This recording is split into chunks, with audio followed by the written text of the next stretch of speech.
നിങ്ങളുടെ favourite shows ഇനി ഒരിക്കലും മിസ്സാവില്ല. ഇപ്പോൾ C5 കാണും നിങ്ങളുടെ ഫേവറേറ്റ് ഷോ തികച്ചും സൗജന്യമായി. നീ പോയതിൽ അവളും ആകെ തകർന്നിരിക്കുക.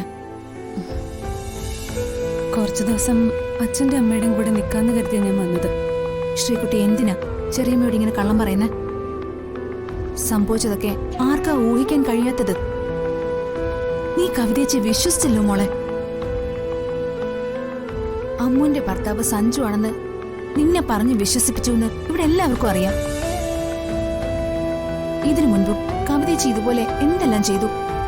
അന്ന് നീ ഒന്നും വിശ്വസിച്ചില്ല. ഇപ്പൊ നിനക്കെന്താ ഇങ്ങനൊരു സംശയം തോന്നാൻ? എനിക്കൊരു സംശയവുമില്ല.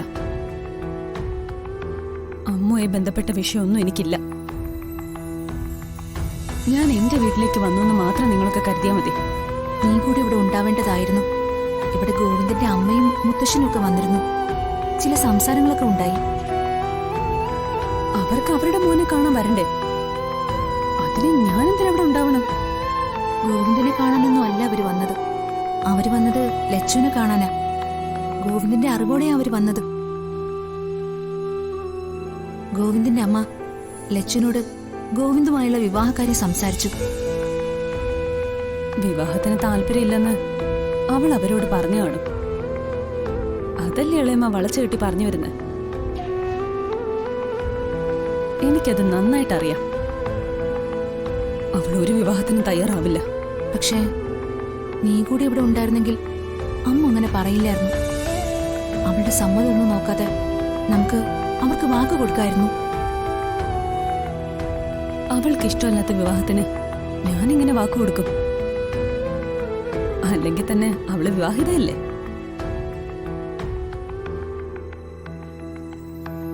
ഗോവിന്ദന്റെ അച്ഛനും അമ്മയ്ക്കും അതറിയാം. അവൾക്കൊരു ഭർത്താവുണ്ടെന്ന് അറിഞ്ഞു വെച്ച് ആരെങ്കിലും ഒരു മകന് വേണ്ടി ഇങ്ങനൊരു സാഹസം കാണിക്കൂ? നീ എന്താ മോളെ ഇങ്ങനെയൊക്കെ പറയുന്നേ?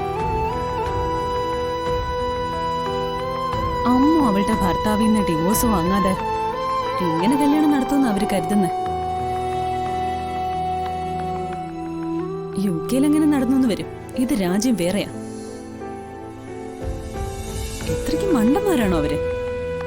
ആദ്യം അവളുടെ ഭർത്താവായിരുന്നല്ലേ അവരറിയേണ്ടത്. കല്യാണ സമയത്ത് അവളുടെ ഭർത്താവ് വന്ന് വിളിച്ച അവള് കതിർമണ്ഡപത്തിൽ നിന്ന് ഇറങ്ങി പോവില്ലേ? ചെറിയമ്മ തന്നെ പറ, അവളുടെ ഭർത്താവ് അപ്പപ്പ വിവരങ്ങൾ അറിയുന്നുണ്ടാവില്ലേ? തന്റെ ഭാര്യയെ തനിക്ക് വേണമെന്നുള്ള ചിന്തയുണ്ടാവാൻ ഒരു ഭർത്താവിന് അധിക നേരമൊന്നും വേണ്ട. അയാൾ ഏതവസ്ഥയിലാണ് ജീവിക്കുന്നതെന്ന് ആർക്കറിയാം? അതാ ഞാൻ പറഞ്ഞത് ഗോവിന്ദന്റെ അച്ഛനമ്മമാര് പമ്പര വിട്ടികളാണെന്ന്. ഇപ്പൊ ഇതൊക്കെ പറയുന്ന നീ തന്നെയല്ലേ അവളുടെ വിവാഹത്തിന് ഉത്സാഹം കാണിച്ചത്? എനിക്കിപ്പോ തിരിച്ചറിവുണ്ടായെന്ന് ഇളയം ഊഹിച്ചോ?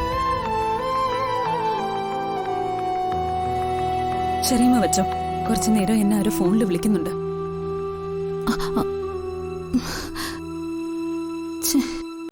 ഡൗൺലോഡ് ചെയ്യൂ C5 ആപ്പ്. കാണൂ എല്ലാ എപ്പിസോഡുകളും സൗജന്യമായി.